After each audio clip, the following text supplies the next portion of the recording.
Selamat datang di Zona Stoik, tempat kita belajar memaknai hidup dengan ketenangan dan keteguhan ala Stoikisme. Di sini, kita akan berbagi pemahaman untuk menghadapi tantangan hidup dengan lebih bijak, tenang, dan berani, apapun situasinya. Filosofi Stoik mengajarkan kita untuk fokus pada hal-hal yang bisa kita kendalikan agar hidup terasa lebih ringan dan bermakna. Jika kamu merasa konten ini membantu, jangan lupa untuk like sebagai dukunganmu, share agar lebih banyak yang merasakan manfaatnya, dan subscribe. Mari kita mulai perjalanan ini.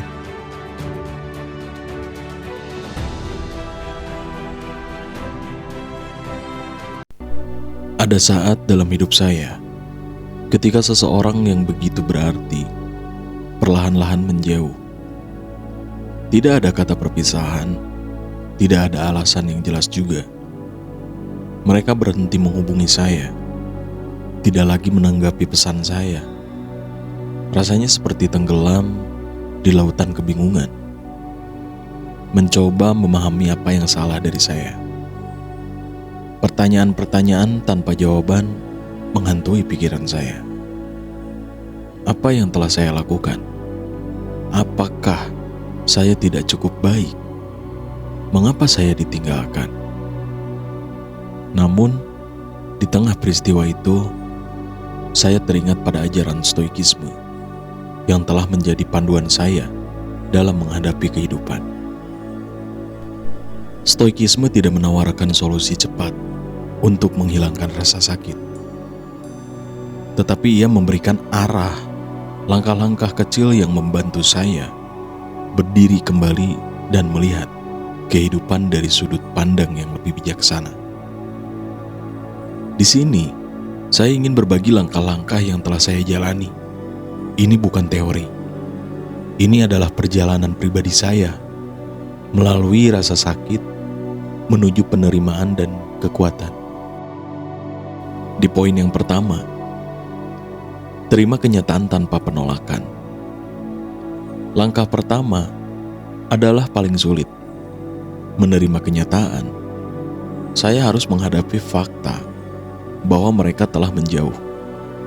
Tidak ada janji untuk kembali. Tidak ada kejelasan apakah hubungan ini bisa diperbaiki.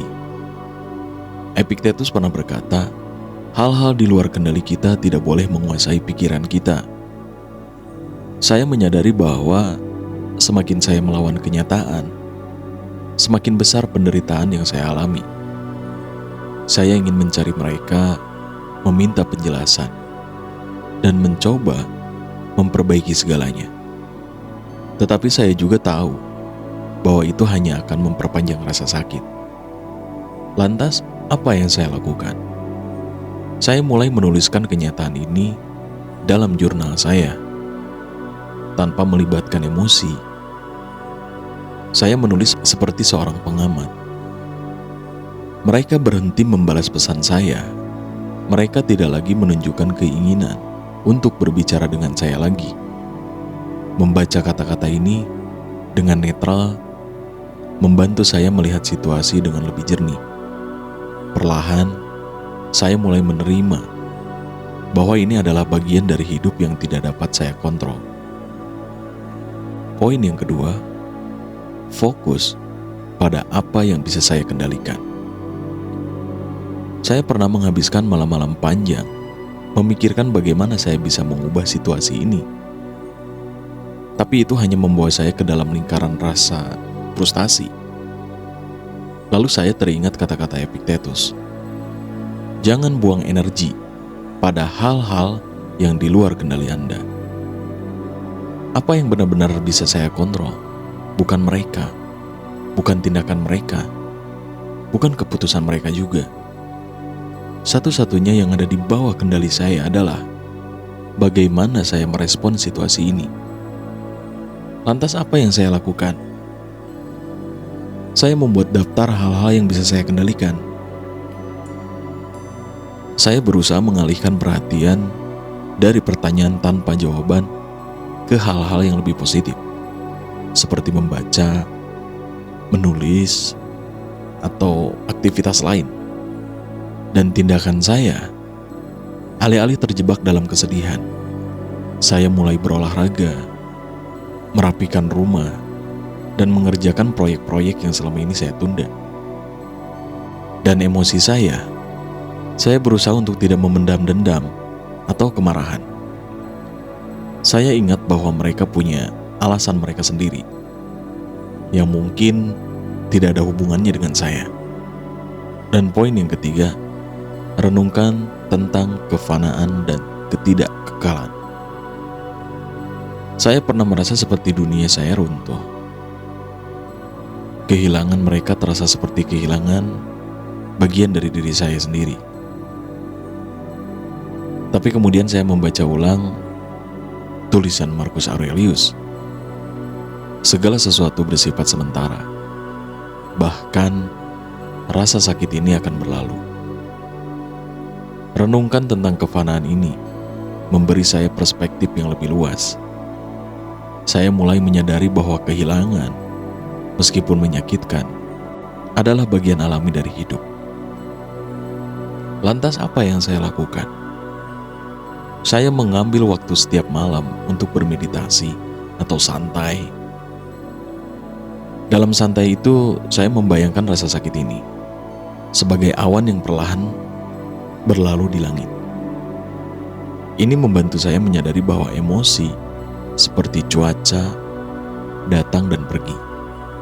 Itulah emosi. Saya juga merenungkan bagaimana hubungan kami, meskipun singkat, adalah bagian dari siklus kehidupan. Ini tidak berarti bahwa itu tidak berarti. Itu hanya berarti bahwa segala sesuatu memiliki waktunya. Dan hal yang keempat adalah ubah luka menjadi pelajaran. Awalnya, rasa sakit itu terasa seperti beban yang tidak bisa saya pikul. Tetapi kemudian saya ingat ajaran Epictetus. Setiap tantangan ada kesempatan untuk melatih kebajikan. Saya mulai bertanya pada diri sendiri, apa yang bisa saya pelajari dari ini? Apa yang saya lakukan? Saya menyadari bahwa saya sering terlalu bergantung pada hubungan ini untuk kebahagiaan saya sendiri. Saya lupa menjaga batasan pribadi saya dan terlalu banyak memberi tanpa memperhatikan kebutuhan saya sendiri. Pelajaran terbesar yang saya ambil adalah pentingnya menjaga keseimbangan dalam hubungan. Memberi adalah hal yang baik, tetapi tidak boleh sampai mengabaikan diri sendiri. Dan hal yang kelima yang saya lakukan, bersyukur untuk momen yang pernah ada. Sulit rasanya untuk bersyukur ketika hati Anda dipenuhi rasa kehilangan. Tetapi Marcus Aurelius pernah menulis, jangan bersedih karena sesuatu berakhir. Bersyukurlah karena itu pernah terjadi. Saya mulai melihat kembali momen-momen indah yang pernah kami bagi. Ada tawa, dukungan, dan kenangan berharga. Saya menyadari bahwa meskipun mereka telah pergi, mereka tetap memberikan sesuatu yang berarti kepada hidup saya. Lantas apa yang saya lakukan? Saya mulai menuliskan kenangan-kenangan indah itu di jurnal saya. Dan alih-alih merasa sedih, dan saya mencoba untuk bersyukur atas momen-momen itu. Ini membantu saya melihat hubungan itu sebagai bagian yang berharga dari perjalanan hidup saya, dan bukan sebagai kegagalan. Dan hal yang keenam yang saya lakukan, jangan melupakan nilai diri Anda. Ketika seseorang menjauh, mudah bagi kita untuk meragukan diri sendiri loh. Saya bertanya-tanya, apa yang salah dengan saya? Mengapa saya tidak cukup baik? Tapi kemudian saya membaca kata-kata Seneca. Nilai Anda tidak ditentukan oleh bagaimana orang lain memperlakukan Anda, tetapi oleh bagaimana Anda memperlakukan diri sendiri. Lantas apa yang saya lakukan? saya mulai merawat diri dengan lebih baik. Saya tidur cukup, makan makanan yang sehat, dan berolahraga secara teratur. Saya juga mulai mengeksplorasi hal-hal yang membuat saya merasa berharga, seperti nulis, belajar hal baru, dan membantu orang lain. Setiap pagi, saya mengingatkan diri sendiri. Saya memiliki nilai yang tidak bergantung pada siapapun yang tinggal atau pergi. Dan hal yang ketujuh adalah fokus pada pembangunan diri. Pada akhirnya, saya menyadari bahwa kehilangan ini adalah kesempatan. Seperti yang ditulis Marcus Aurelius, setiap tantangan adalah panggilan untuk bertindak. Saya memutuskan untuk menggunakan rasa sakit ini sebagai bahan bakar untuk pertumbuhan pribadi. Apa yang saya lakukan? Saya membuat rencana untuk diri sendiri. Saya memulai rutinitas olahraga yang lebih teratur. Saya mengambil kursus online untuk mempelajari keterampilan baru. Saya meluangkan waktu untuk menulis, sesuatu yang selalu saya cintai tetapi sering saya abaikan. Dengan setiap langkah kecil yang saya ambil ini, saya mulai merasa lebih kuat. Rasa sakit itu tidak hilang sepenuhnya, tetapi saya belajar untuk hidup berdampingan dan menjadikannya kekuatan. Dan kesimpulannya adalah kebangkitan dari rasa kehilangan. Perjalanan ini tidak mudah. Ada malam-malam ketika saya merasa ingin menyerah, tetapi stoikisme memberi saya peta untuk menavigasi rasa sakit ini. Saya belajar bahwa kehilangan bukanlah akhir. Itu adalah bagian dari perjalanan hidup yang lebih besar. Ketika seseorang menjauh, itu bukan cerminan dari nilai kita.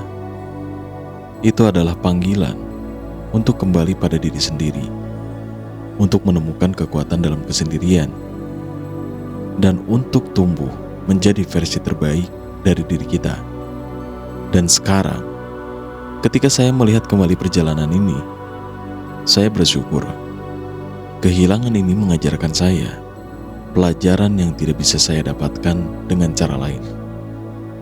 Saya belajar bahwa pada akhirnya yang benar-benar penting adalah bagaimana kita memilih untuk bangkit. Karena kehilangan bukanlah akhir dari cerita kita. Kehilangan adalah awal dari bab baru, bab yang penuh dengan kekuatan, kebijaksanaan, dan kebebasan sejati. Terima kasih sudah mendengarkan dan menonton video ini. Semoga bisa bermanfaat buat kalian. Alangkah baiknya untuk like dan share, terutama subscribe juga. Dan nantikan video-video selanjutnya. Terima kasih.